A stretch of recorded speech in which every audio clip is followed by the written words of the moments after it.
Well, the holiday can come with dreaded visits from the in-laws. No, I'm not talking about my wife's family, Jerry and Kendra, in case you're watching. There's a new computer security threat from a guy known as the hacker in-law. And today in Compute This, who is he and what can you do to protect your computer?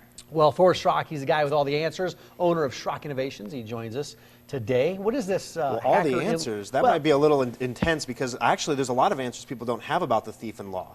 And you know, it's not your Aunt May that came and tried to steal the silverware after Christmas dinner. Right. This guy is a Russian hacker, and he One guy, and he is bragging openly. I am in Russia. You can't touch me, America, because I am in Russia.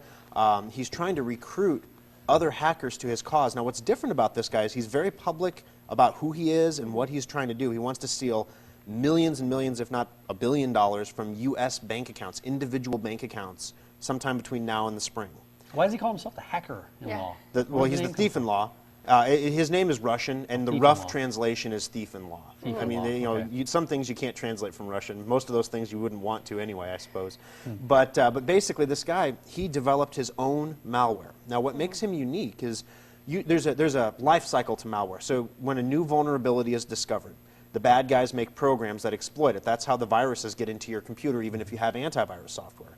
And so what this guy has is vulnerabilities that he has discovered, but he has not shared them. So usually what happens is the bad guys discover the vulnerability, they'll do a proof of concept, a test, to make sure that it works, and then they will turn around and sell that vulnerability to, you know, big-time crime bosses or whoever else wants to use it and take their money that way without getting their hands dirty.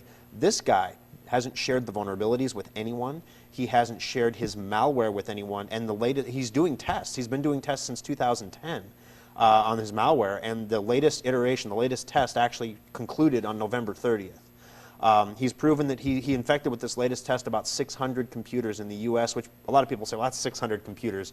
What are the odds of me getting infected? The thing that's interesting, though, is McAfee, big cyber antivirus company that deals more with corporations than individuals usually. Hopefully their software works better for corporations, has issued updates or definitions to detect this guy's malware for the banks. Now, this can lead some confusion for me. Why do you protect the banks when individuals are getting hit? You put two and two together, what it looks like is happening is he infects a local computer. The thing that makes his virus so unique is it can actually answer the challenge question for your bank login. Really? You know, you see that little image, if you recognize this image, Right. it can actually answer your challenge questions based on what you've typed before. So my guess is he infiltrates your computer, looks at your bank account, makes sure that you're a mark worth marking. And then with a list of people, then he attacks the banks and steals the money. Because most people know you can't go log into your online banking and transfer money to somebody else's account. You can do online bill pay, stuff like that, but you can't just like, you know, do a wire transfer. Sure. So, you know, so he has to steal it from the bank. So he's trying to access the bank with the list of known accounts, account numbers, challenge questions, anything you have access to with a login to your online banking, he would have access to, and then steal the money that way. There's a couple things here. Is there a concern for the general public out there? Or just There's banks? a huge concern. Actually, this is getting the attention of some of the most serious security concerns in the banking industry. The banks are very concerned about this because he claims he can do it. And what happens in the hacking community, the black hat guys, the real evil hackers, the guys that are really out to get you, if they claim they can do something and then they can't do it, their reputation is completely destroyed. This guy is out there all over the place trying to recruit hackers to help him pull off this heist in a large way for a piece of the pie. If he can't pull this off, his name is mud. So you have to take him seriously to think he's going to be able to pull this off. So what do you do? What can people do?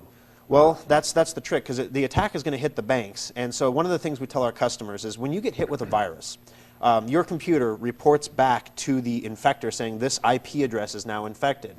Well, you can actually buy lists of IP addresses that are likely infectable on the black market. So if you've had a virus before, You're marked. Yep, you got the splash of lamb's blood on the door. scarlet letter. Yes, you're ready to go. So you are marked. And what ends up happening is when customers come into our shop with viruses, we tell them you really, really, really need to get good antivirus software now because you're marked.